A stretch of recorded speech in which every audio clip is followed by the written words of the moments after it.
Once again, we find ourselves on the doorstep of another round of monster facts. Today, I have what I think are some pretty interesting facts about the monsters that call Vermont and Batal home. And I don't like long intros, so why don't we just get started? Golem metals. The way to kill a golem is simple. Destroy each of their magic metals found throughout its body. Now usually this is done through attacks, but a funny way you can destroy them is by moving them far enough away from the main body. This will also shatter them.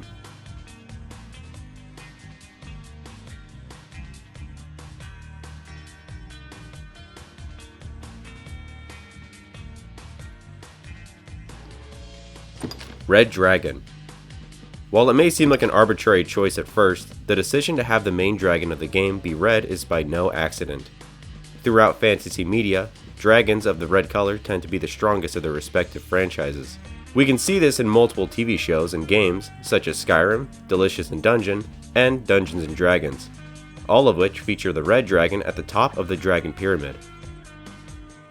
And speaking of the red dragon, let's talk about Nex, the final boss of Dragon's Dogma 2.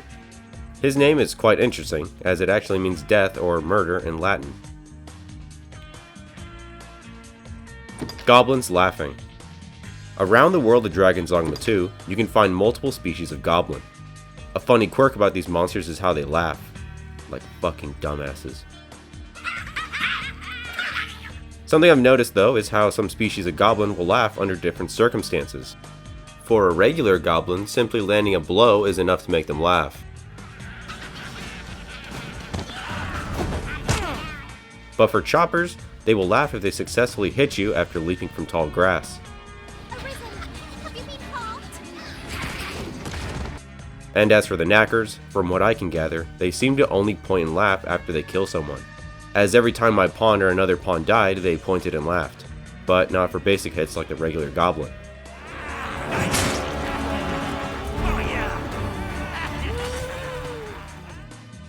Minotaur hands. A nasty detail found on the Minotaur can be seen on its hands. Each of its digits end in a hoof. It sort of dips into the realm of body horror for me, honestly. Monster XP. The monster with the most XP gained by defeating it is the Sacred Arbor and Vermin Purginers, sitting at a girthy 25,000 points of experience.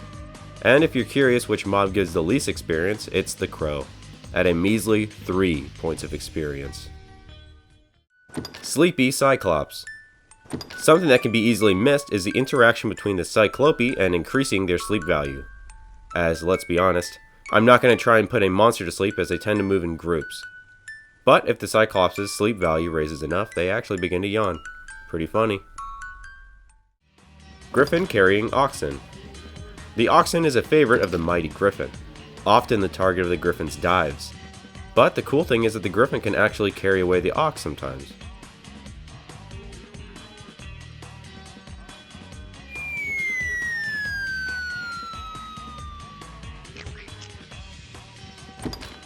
Nighttime Griffins. And for another Griffin fact back to back, is due to their chimerical nature. Griffins do not fly at night, and an explanation for this could lie in their anatomy.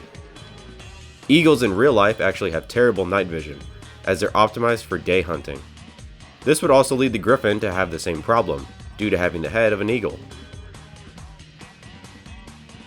Myrmecolian Borderlerie card.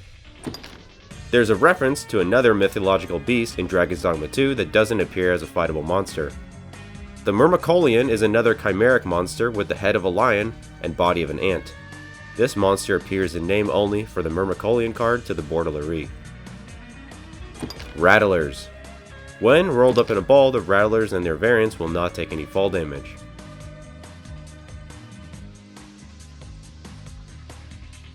Ogres on walls. Something that may actually be helpful if you can't be bothered to fight an ogre is if they jump onto a wall. If an ogre does this, you can actually just leave them there. They won't jump off or chase you. They'll only jump off if you go beneath them. Venom Harpy. When holding a Venom Harpy for flight, the Venom Harpy will continuously use its venom spitting attack. This can be used on other enemies to inflict blight upon them. However, the same cannot be said of the Succubus. who do not use any attacks that you can use to your advantage while flying with them. Talos Ankle Arrow. And finally, we have a cool fact about one of the most underrated monsters in Dragon's Dogma 2, the one and only automaton, Talos. When first fighting Talos, we can see the numerous stakes lodged throughout its body. But one in particular has a bit more meaning, and that would be the stake in Talos' ankle. In Greek mythology, the ankle was actually Talos' weak spot, which is actually how Talos was killed.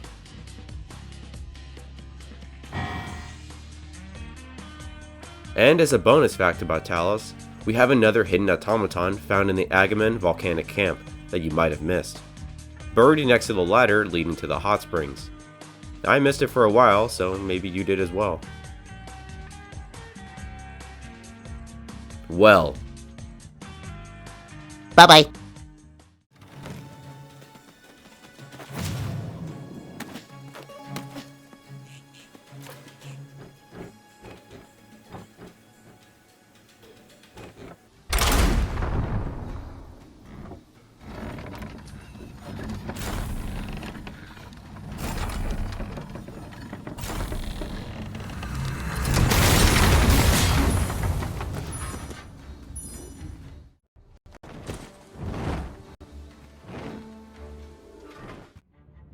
I'm sorry.